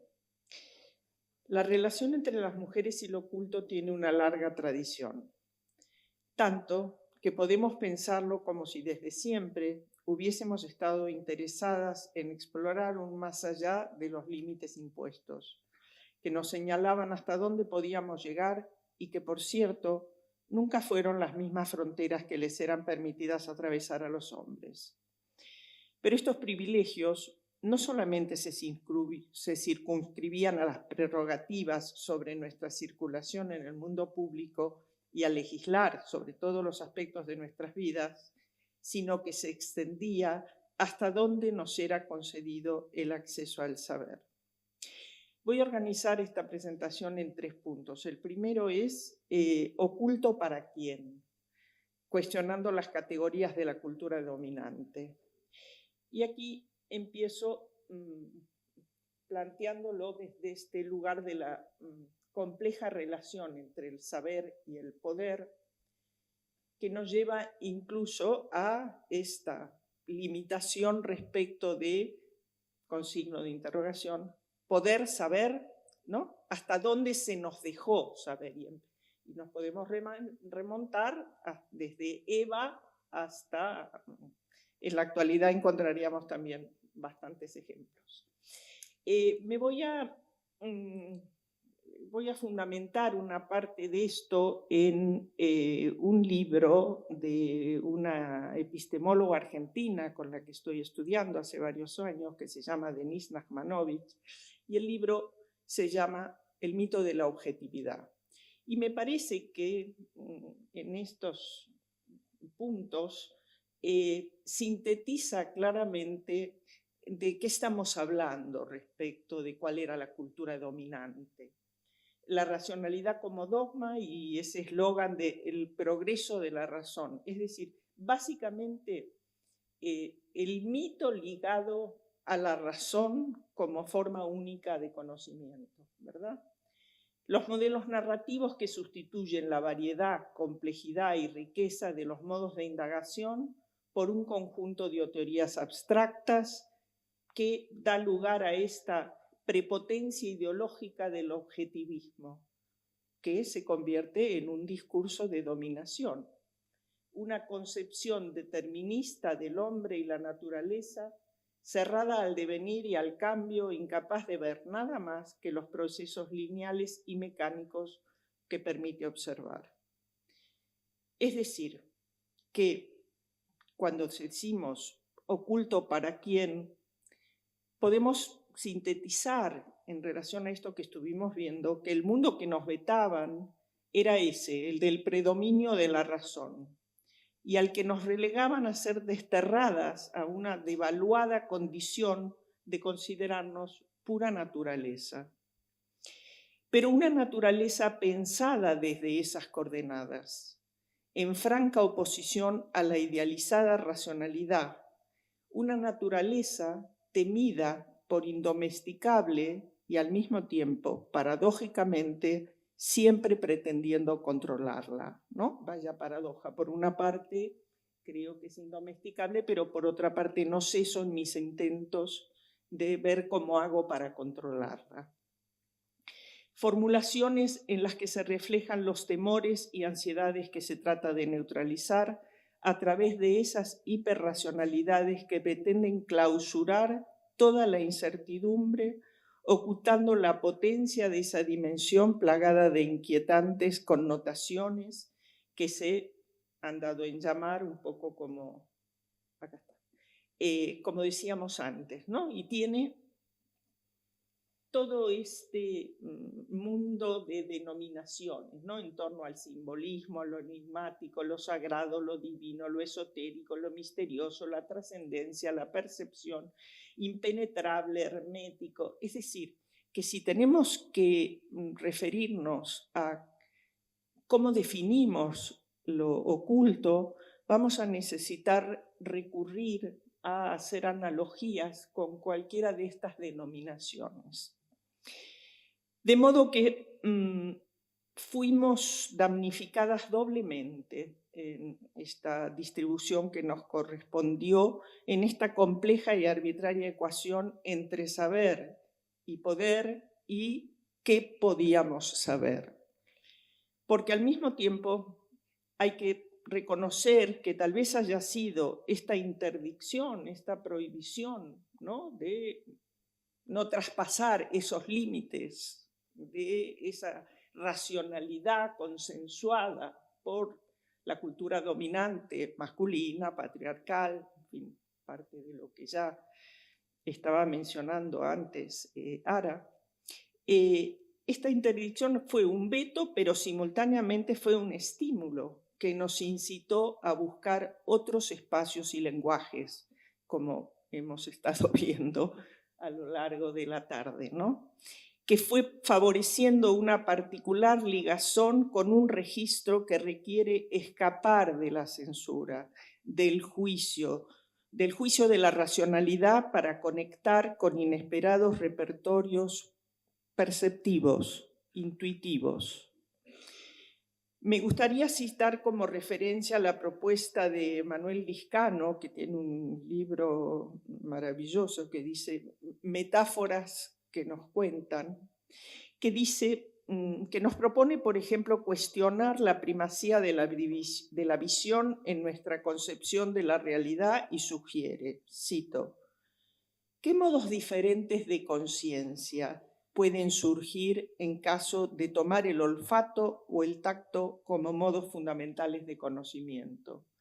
Es decir, ¿cómo seríamos los seres humanos si en lugar de privilegiar la visión como el órgano, el sentido fundamental a través del cual conocemos el mundo, ¿no?, por distintas vicisitudes, hubiésemos desarrollado otras modalidades de experimentar el mundo que tuvieran mayor jerarquía que la visión? Él pregunta, ¿qué alternativas puede haber a nuestras formas habituales de sentir el mundo? ¿No? Que es un poco, insisto, de lo que nos estamos ocupando hoy a la tarde. Y aquí me acerco a mi propia disciplina. He logrado volver al psicoanálisis. Tengo que confesar que no estaba muy segura. Le dije a Pilar que no sabía si iba a poder ir y volver, pero lo hemos conseguido. A mi propia disciplina, el psicoanálisis, como una conceptualización que también se atrevió con lo oculto, con el inconsciente, con lo reprimido, con la sexualidad y sus tabúes, con una lectura novedosa y fundamentada de la interpretación de los sueños, los actos fallidos, que desarrolló una teoría y una técnica que se propone hacer consciente lo inconsciente, que es lo más parecido a hacer visible lo invisibilizado, ¿verdad? Un campo de saberes que subrayaba asimismo la importancia de lo que el arte nos refleja sobre el mundo psíquico de los artistas. Y cito entonces a una psicoanalista, Janine Jaseget-Smirgel, que escribió un libro que se llama Por un psicoanálisis del arte y de la creatividad. Y entre las... Bueno, es un libro realmente interesante para los que, bueno, para las personas que estamos motivadas con estos temas. Y ella plantea que las matrices primarias de fantasías, senestesias, sustratos biológicos, esa compleja mutación donde rudimentarias percepciones van transformándose en algo que favorece la coexistencia de la más elemental partícula sensorial, ¿no? Diríamos casi un átomo dentro de una célula, ¿no? Del orden que sea, con el significado que fue organizándose paulatinamente. Dirá entonces, postulo que esas emociones, muchas de las cuales tienen que ver con lo que mencionábamos antes, lo inconsciente, lo desconocido, lo oculto, lo secreto, que esas emociones sin representación, llámense signos de percepción o matrices primarias de fantasía, se asocian a ritmos, a sonidos, a imágenes, que ejercen una atracción constante en nuestra vida y provocan una conducta de búsqueda inconsciente de formas de expresión y de lenguaje que está en el origen de la creación. Me parece una de las definiciones más impresionantes sobre el fenómeno de la creación, ¿no? Sobre todo lo que hay allí. Porque los artistas nos revelaron otros modos de experimentar el mundo, que favorecían la irrupción de fenómenos, de estímulos insondables o indemostrables fuera de la lógica formal que nos conmocionaban, creando nuevas mitologías, sagas, alegorías y fábulas en todas las épocas, y que de ese modo pudieron producir un verdadero disloque en el imperio de estos reconocibles binarismos de los que partíamos, que nos siguen acorralando. Los adentro, afuera, visible, oculto, real, ficción, material, inmaterial, subjetividad, objetividad, imaginación, naturalismo, racionalidad, emocionalidad, simbolismo, copia, presencia, ausencia, material, espiritual.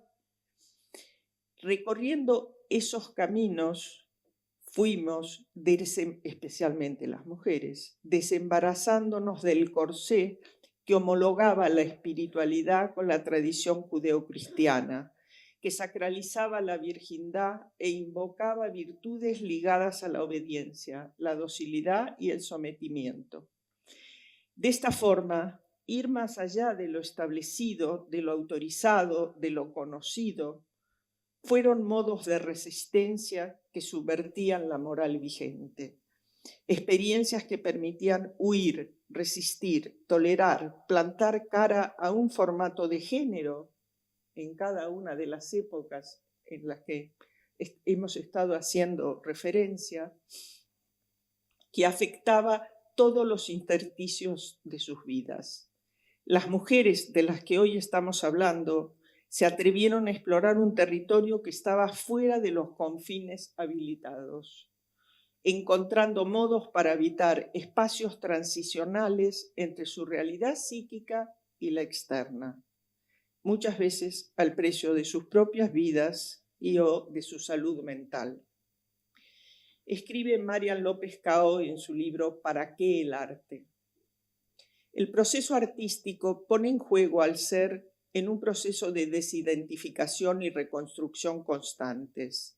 El arte, la actividad artística, facilita la salida de la experiencia interna y de los sentimientos y permite la continua renegociación de los mismos. Los materiales artísticos ofrecen un modo tangible y estable a través del cual se pueden encarar conflictos de modo estético y a su vez expresar los aspectos conscientes e inconscientes a través de la expresión visual. Esta es la cita, pero yo agregaría u otros registros, ¿no? Visual en el caso de la plástica, pero en el caso de las escritoras, por ejemplo, ¿no?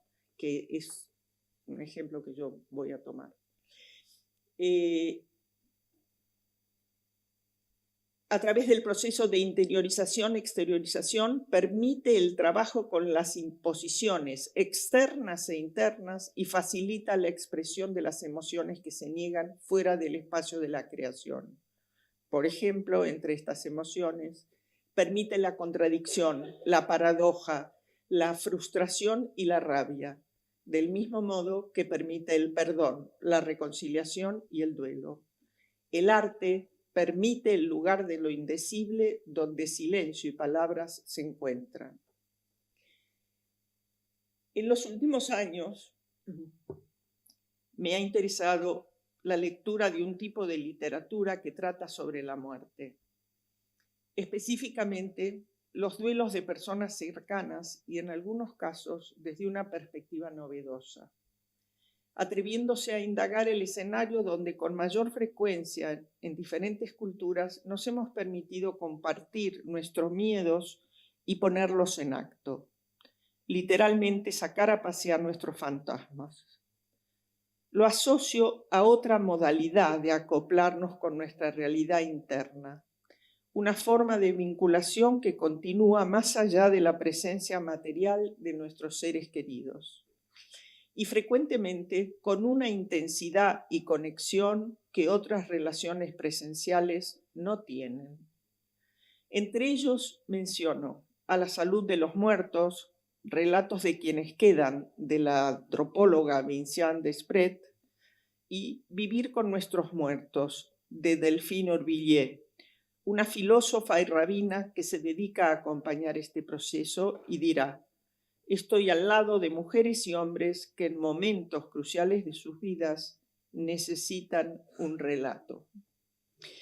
Anteriormente me han impactado especialmente sobre estos temas el libro de Piedad Bonet, Con lo que no tiene nombre, que se refiere, es una novela donde ella trata el suicidio de su hijo y menciona, por ejemplo, que cuando una pierde el marido es viuda, viudo, huérfano, pero cuando se pierde un hijo no tiene nombre, ¿no? Que la inmensidad del dolor lo hace irrepresentable, que han pasado, ¿no? Desde tiempos inmemoriales y sin embargo no hemos encontrado una denominación apropiada para significar semejante dolor. Entonces, Piedad Bonello, que no tiene nombre, Joan Didion, en El año del pensamiento mágico, Rosa Montero, y La ridícula idea de no volver a verte, y Sigo aquí, de Maggio Farrell, entre otros. Lo traigo a colación porque me parece que son modalidades actuales de contacto con otra forma de lo oculto.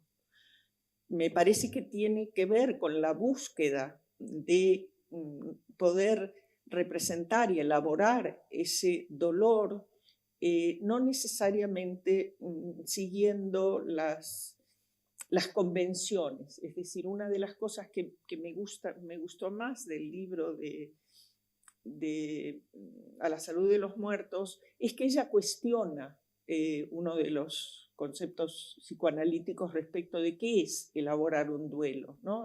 Y esto de pasar página, y de que considera duelo patológico con muchísima frecuencia cualquier tipo de representación de esto que estamos hablando, es decir, de que el deudo, la persona que se ha quedado, sienta que sigue en contacto de alguna manera. Es decir, como si hubiera una categoría psicopatológica que nos hiciera vivir como enfermantes esta condición de poder seguir, encontrar una manera de seguir en contacto, de seguir la relación con alguien que ya no está. Lógicamente estamos hablando en situaciones como los que el libro plantea, ¿no? De sentir que hay momentos en que se pone a conversar con él, que mira fotos, que se dedica a ese rato a estar con, ¿sí? No a que llega gente a su casa y le presenta a la abuela muerta hace 25 años como si estuviera sentada. Por eso digo que dentro de lo psicopatológico, por supuesto que hay casos. Pero se ha tendido a generalizar muchísimo que cualquier forma de continuidad en esa relación fuera no solo desaconsejada y considerada como algo pernicioso, sino eso, que entrara dentro del rango de lo enfermo, ¿sí? Y creo que entonces varios de estos libros están abriendo esta puerta desde otro lugar, ¿no? Como en distintos momentos otras escritoras, artistas hicieron para conectarse con estímulos que para ellos son lo suficientemente impactantes para verse afectadas.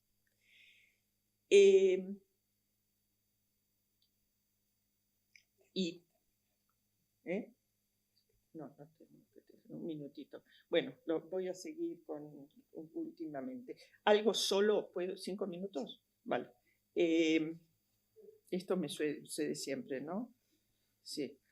No sabéis lo difícil que es decirle a Nora que termine. Sí, no puedo porque decírselo. siempre me falta. No, yo me fascina escucharla hablar y la escucharía siempre. Y el tercer punto es Clarice Lispector, cautiva de su misterio. Clarice encarnó en su vida y en su literatura esa irreductible resistencia a lo convencional, bordeando los márgenes y navegando en el inter, sin someterse a los binarismos excluyentes que mencionábamos antes. Tanto es así que se decía de ella que se parecía a Marlene Dietrich y escribía como Virginia Woolf. Cito, dice ella, tengo miedo de escribir. Es tan peligroso. Quien lo ha intentado lo sabe. Peligro de hurgar en lo que está oculto, pues el mundo no está en la superficie, está oculto en sus raíces sumergidas en las profundidades del mar. Para escribir tengo que instalarme en el vacío. Es en este vacío donde existo intuitivamente. ¿Sí? Toda comprensión, sí, otra cita, toda comprensión súbita es finalmente la revelación de una aguda incomprensión. Todo momento de encontrar es perderse a sí misma. Como lo describe Cristina Peri Rossi, hay algo que escribe sobre ella en un artículo, hay algo que permanece intraducible en sus textos o pretextos, algo irreductible, ese núcleo que sigue el orden o el desorden de sus sensaciones y emociones y que prescinde de lo anecdótico. Esta confianza en el despojamiento es la verdadera poética de la autora. Veracidad, sometimiento al análisis interior, a las percepciones. Y dice ella, no hay muchos escritores ni escritoras que lo fíen todo a la percepción interior. Es un trabajo demasiado inestable, sujeto a vaivenes mentales y emocionales extraordinariamente vulnerables. Ella sí, no supo ni quiso escribir de otra manera. Según su biógrafo más reconocido, Benjamin Moser, el alma expuesta en su obra es el alma de una sola mujer en la que se encuentra todo al alcance de la experiencia humana. Por eso se ha descrito a Clarice Lispector simplemente como todo, mujer y hombre, nativa y extranjera, judía y cristiana, niña y adulta, animal y persona, lesbiana y ama de casa, bruja y santa, puesto que describía su experiencia íntima con tanto detalle, podía hacerlo todo para todos, venerada por los que le encontraban en su genio expresivo el espejo de sus propias almas. Solo para terminar,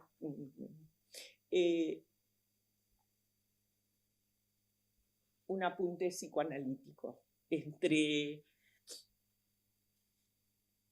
Hace unos años yo presenté un libro sobre Clarice Lispector y por lo tanto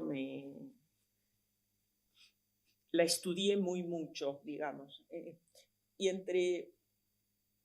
leyendo su biografía aparecen algunos datos que, más allá que desde el punto de vista psicoanalítico se puedan considerar como hechos traumáticos que después presentan una sintomatología postraumática en ella,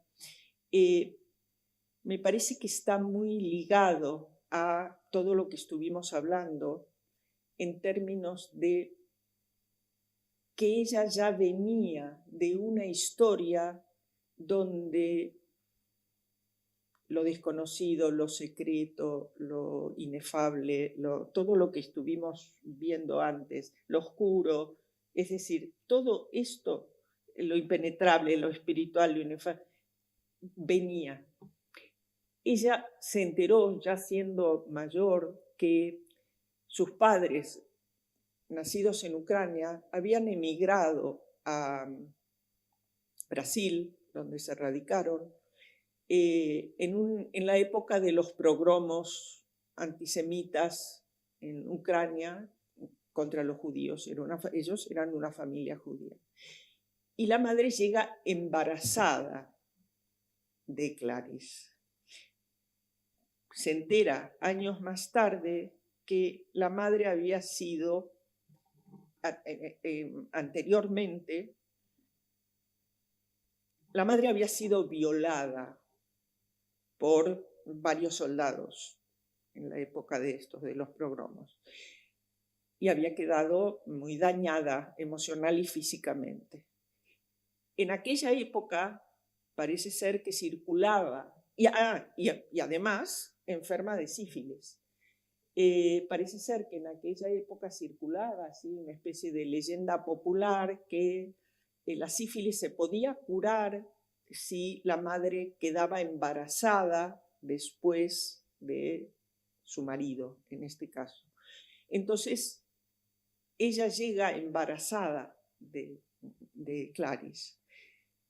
Claro, lo que Clarice después, a lo largo de su vida, me parece que en muchos casos va actuando, es todo este secreto oculto en donde, y esta sensación de fracaso que había sido concebida para salvar a la madre, que por supuesto, más allá de la creencia popular, por supuesto, la madre falleció cuando ella era muy pequeña, de hecho, ¿sí?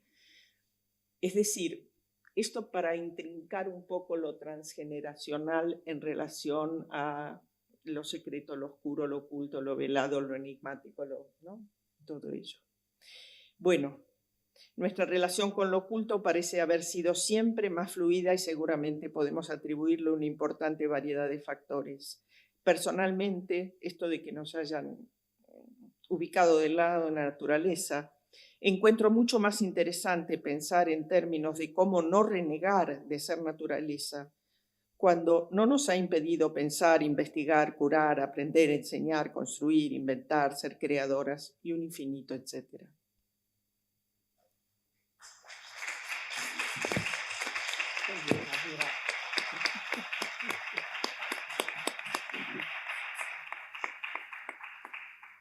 Bueno, nos queda muy poquito rato, ¿no? Entonces, 5 minutos. Si tenéis una pregunta, porque nos hemos comido todo el tiempo y nos van a cerrar el museo, vamos a quedarnos aquí. Yo solo haría un apunte, ¿no? Que es la diferencia un poco entre el adjetivo y el participio, porque me parece que es importante ponerlo en valor, ¿no? Lo oculto como adjetivo es aquello que está escondido y, sin embargo, lo ocultado como participio es aquello que hay una intención de que se oculte y a lo mejor hay quien no se está mirando la intención. Sí que es interesante, yo creo que hasta toda esta explicación que ha dado Nora, es muy interesante que haya cosas que estén ocultas porque es un modo de ponernos a salvo nuestra psique, ¿no? Y el arte tiene la capacidad de representarlo en esta cosa que menciona Marian Cao, porque el arte pone en valor cosas que las palabras no pueden explicar y de algún modo es lo que hemos logrado, ¿no? de traspasarlos, pero desde la antigua Grecia, desde aquel momento, y vamos surfeando el tiempo y la historia, pues por un lado ocultando cosas y por otro lado también impidiendo que nos oculten aquello que tenemos capacidad de hacer y de crear, ¿no? Y seguimos haciendo resistencia hasta desde este lugar. No sé si queréis comentar algo o lo dejamos aquí. Muchísimas gracias por venir. Gracias, María Jesús. Muchísimas gracias por venir a todas.